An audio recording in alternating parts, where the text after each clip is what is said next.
If you're in your 40s or 50s, you're going to want to listen up. This isn't just another decade. This is a critical window for investing in habits that are going to define your health for the rest of your life.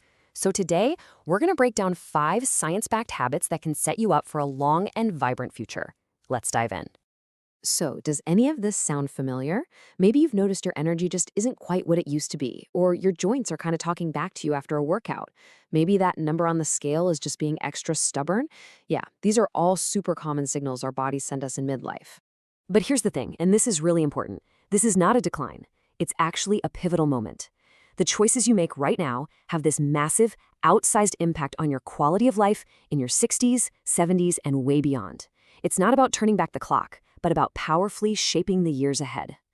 And hey, that isn't just wishful thinking. As Dr. Abby King from Stanford Medicine puts it, it's never too late to start. I love that. So with that in mind, let's get into the habits that really make the biggest difference. Okay, first up, movement. And listen, this is about so much more than just fitness.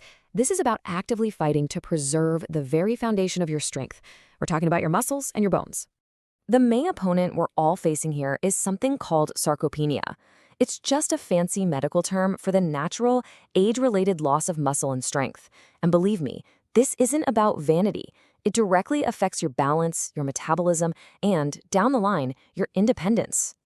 Now get ready for this number, because it's a bit of a wake-up call. Starting around age 40, you can lose about 1% of your muscle mass every single year. 1% might not sound like a lot, but it adds up, and that rate can really pick up steam in your 50s. So, the big question is, how do we fight back, right? Well, according to Dr. Michael Fredrickson, the secret sauce is intensity. He says you have to exercise to the point of fatigue, that moment where you can barely squeeze out one more rep. Just kind of going through the motions, that's not going to cut it anymore. So here's the game plan. It really breaks down into 2 main pillars. First, resistance training at least twice a week. We're talking squats, push-ups, lifting weights, anything that challenges your muscles. Second, you need your cardio.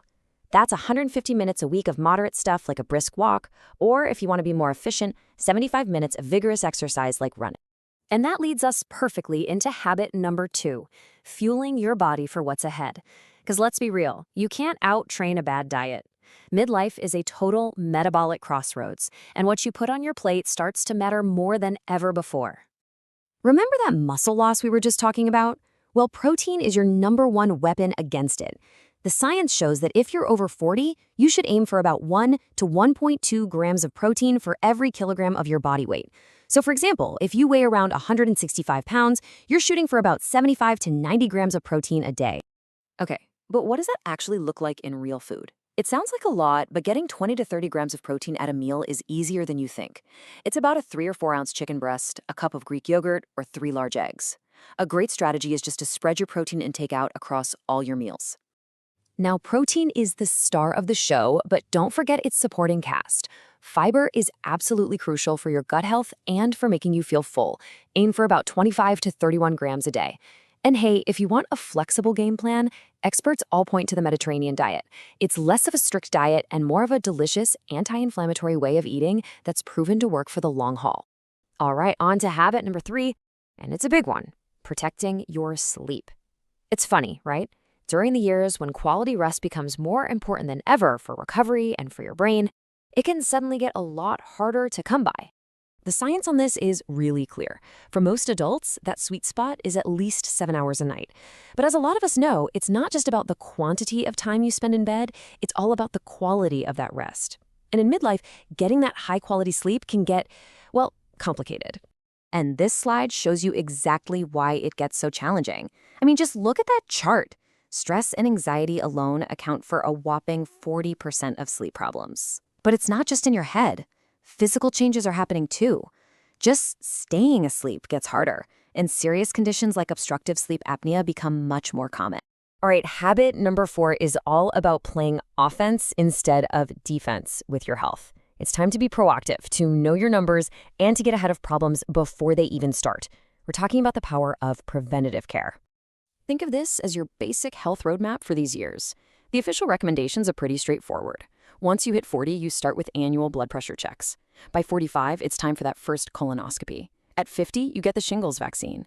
And look, catching something early isn't just a good idea. It can be the difference between a small fix and a major crisis. And that brings us to our fifth and final habit, which is all about what's going on inside your head and your heart.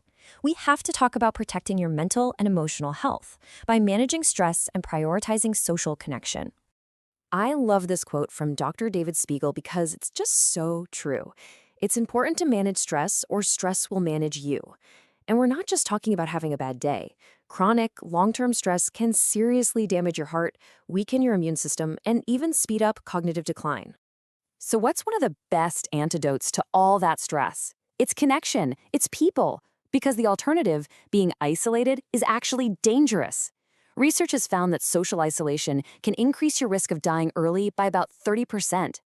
Now, if that 30% number doesn't grab your attention, this will. The health risk of being socially isolated is comparable to smoking 15 cigarettes a day. Let that sink in. 15 cigarettes a day. That's how vital our friendships and family connections are. Staying engaged with people is one of the most protective things you can possibly do. So, there you have it. 5 incredibly powerful habits to reshape your health starting right now. Move your body to preserve your strength. Fuel it with the right stuff. Protect your sleep. Know your numbers and connect with your people. The only real question left is, which one will you start with? What's the one small step you're going to take today to invest in the future you?